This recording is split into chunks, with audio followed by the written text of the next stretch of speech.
Hi everyone, it's Natasha, and I promised to share when I start using these McCormick skillet sauces. And the dogs know I'm going to be cooking shortly. And it's football season, so there's lots of yelling from the other room, possibly. I'm going to forewarn you. Really easy. It only requires 3 ingredients, but I'm going to add another one, which is, well, 4 ingredients, but I'm going to also add an onion. So I'm going to saute the onion, then the organic ground beef, which we pick up from Costco, add some petite diced tomatoes, no salt added, and then drain the red small beans from a Goya. I'm going to drain and rinse them. And then the sauce is this fire roasted garlic chili. So the instructions are super simple. Brown ground beef in a skillet, medium high, drain fat if there is any. This is a really low fat. Stir in sauce, beans, tomatoes, bring to a boil, reduce heat and simmer for 10 minutes or until thoroughly heated through. Makes 5 servings. So I'm going to use my little Le Creuset pot. Well, it's not little, but it has a heavy bottom pot. And let's get going.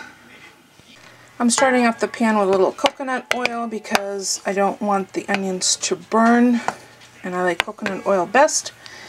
Onions all chopped up, and once they start to get a little bit of color, I'll add the ground beef. I'm happy with where I'm happy with where the onions are, so I'm going to add the ground beef next. The meat is already browned. Make sure you stir it and sear it until there's no more pink. This is not the kind of thing you could do medium rare on. So all the crumbles are nice and browned. There's really not much for me to drain, so I'm just going to add the diced petite tomatoes. I'm using the no salt because I'm already compensating for the fact that the skillet sauce has more sodium. Drained and rinsed kidney beans. And now I'm going to add the sauce on top and then mix everything. Just cut off the edge, rip it off. Oh, I better use both hands. There, the sauce is all extruded, and I'm going to mix it nicely and show you what it looks like, and I'll let it simmer for about 10 minutes. There you go, everything nicely mixed. I'm going to turn it down to low, let it simmer for about 10 minutes. So what is the benefit of using these kinds of packets, flavor seasoning packets? First of all, it's a nice addition of fire roasted garlic. It's an easy 15-minute meal or less on a weeknight, even though it's not right now.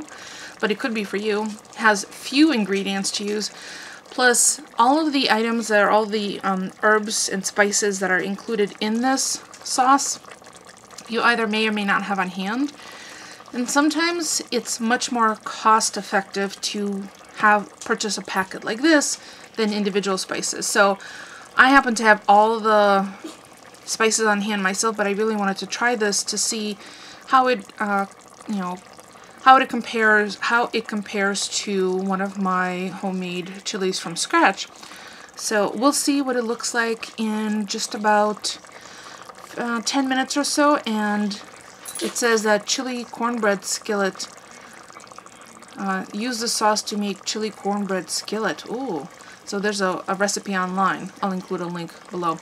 And actually cornbread might be a really nice addition, but we do have some whole grain scoops, which might be a nice way to eat this chili tonight.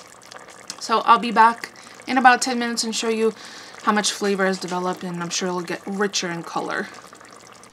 Here's what it looks like 10 minutes later. There's not a lot of liquid, which is fine, and it's very, very aromatic. I'm glad I did add some onions to it.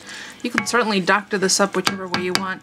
And then we're probably going to serve it up in bowls with some sour cream, maybe shredded cheese, some fresh scallions, and I'll show you what that looks like when we're ready to eat. So there it is, all done, dressed up, sour cream, scallions, shredded cheese. And we're going to eat that with crunchy scoops. So we've had the chili, it was tasty, and just to give everybody a heads up in case you were curious. It's very cold. What? You didn't think you were getting humor too. I found it, to my palate, very, very mild. So for those of you who are spice novices, like spicy bite novices, this will be perfect for you. As you can see, empty bowl. Polly's finishing his up.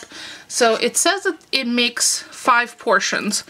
So I either overserved us, or it's just not. I'd say it makes 3 hearty portions, maybe 5 smaller ones if you served it with a side of cornbread and maybe a small tossed salad. Now, when I served mine, I tasted the fact that it was not quite as spicy as I like it. I did add a tablespoon of sambal to mine. That's my preference. I like it spicy. Polly had a little smidgen in his. But overall, I should have more. You could have added more? It's really good. But to be honest, this is a great shortcut. So you're saving money, you're saving time. It's 15 minutes. It doesn't replace entirely something that's made from scratch, but it's virtually intercepted. Like, you could virtually not tell, or virtually could not tell, that it was not complete from scratch. So the McCormick skillet sauce gets a thumbs up from us and a pass on the flavors. It develops some of that, you know, long, slow simmered kind of flavor, even in 15 minutes. Easy weeknight meal, could not get an easier. 4 ingredients. I added 1 more of my own, which is the onion, which added some freshness, and the scallions when we went to serve. So it gives you flexibility to make it your own. So overall, I would definitely purchase this again to keep on the shelf for quick meals. And yeah, this one doesn't expire until February. Well, it doesn't matter when, but this one, the expiration date on the chili was February 2016. Plenty of time to use it. Really happy with it, even with a few alterations. So thumbs up from both of us. If you have any questions, please feel free to ask.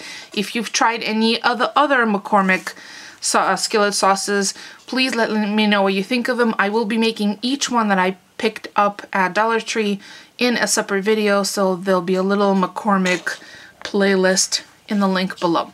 Thanks for watching, everyone.